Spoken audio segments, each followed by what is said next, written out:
দলের উপপ্রধানমন্ত্রীটা দিতে হবে, তাহলে তো উপপ্রধানমন্ত্রী হলে তো ক্ষমতায় যেতে হবে। এগুলো বলে আজকে জনগণকে বিভ্রান্ত করে একটা দুর্বল সরকার তারা করতে চায়। যে সেই কারণেই আজকে বলবো আজকে যেমনি আমাদের নেতা তারেক রহমান বলেছেন এইবারে নির্বাচনটা অনেক কঠিন নির্বাচন, ঠিক তেমনি তার সাথে আমি আরেকটু লাগাবো, নির্বাচনটা যদি কঠিন নির্বাচন, নির্বাচনের পরবর্তীতে গভর্নমেন্ট চালানোটা আরো কঠিন, আরো কঠিন। কারণ তারা ষড়যন্ত্র করবে, ষড়যন্ত্র করতেছে আজকে দেশের বাইরে দেশের ভিতরে। কাজে সব ষড়যন্ত্রকে মোকাবেলা করতে হলে বিএনপি কে অ্যাবসলিউট মেজরিটি দিতে হবে। ম্যাক্সিমাম সিটে আজকে বিএনপি যাতে নির্বাচিত হতে পারে সেই ব্যবস্থাটা করতে হবে, যাতে বিএনপি যে কোনো কঠিন সিদ্ধান্ত নিতে পারে। আর বিএনপি কঠিন সিদ্ধান্ত নিয়ে বিএনপি স্বৈরাচার হবে না। অনেকে বলে ওই জামাত বলার চেষ্টা করে যে বিএনপি ক্ষমতায় গেলে নাকি আওয়ামী লীগ হবে। আরে ভাই, আওয়ামী লীগ যেখানে ফেল করছে সেখানে বিএনপির জন্ম হয়েছে, বিএনপি তখন আওয়ামী লীগ হবে না।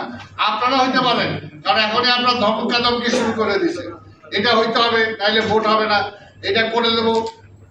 আজকে সকালবেলা দেখতাম বলতেছে তারা ওইটা না, তাদের কথা অনুযায়ী ওসিডিসি সব চলতে হবে, তাদের কথা অনুযায়ী সব গ্রেপ্তার করতে হবে। আজকে আমি দেখলাম ফেসবুকে তাদের ক্যান্ডিডেট বলতেছে যে আমাদের ক্যান্ডিডেট, অর্থাৎ ক্ষমতায় দেয় নাই, এমনই মনে হয় দেশটা তাদের হয়ে গেছে। আরে ভাই, ভুলে গেছে নাকি?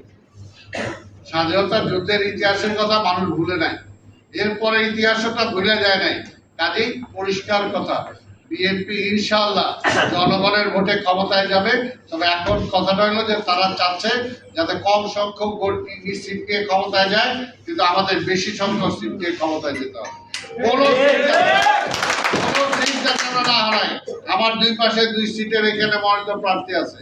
আপনারা তো ওই এলাকারই মানুষ, কি আপনার এলাকার মানুষ না? আপনারা নিজেরা যাবেন, কে বললো না বললো সেটা দরকার নাই, নিজেরা ঘরে ঘরে যাবেন, নিজেদের আত্মীয় স্বজনকে বলবেন।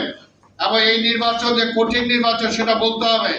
এবং এই নির্বাচনে বিএনপি ছাড়া অন্য কেউ যদি ক্ষমতায় যায় তাহলে দেশের অবস্থা 12টা বাজবে।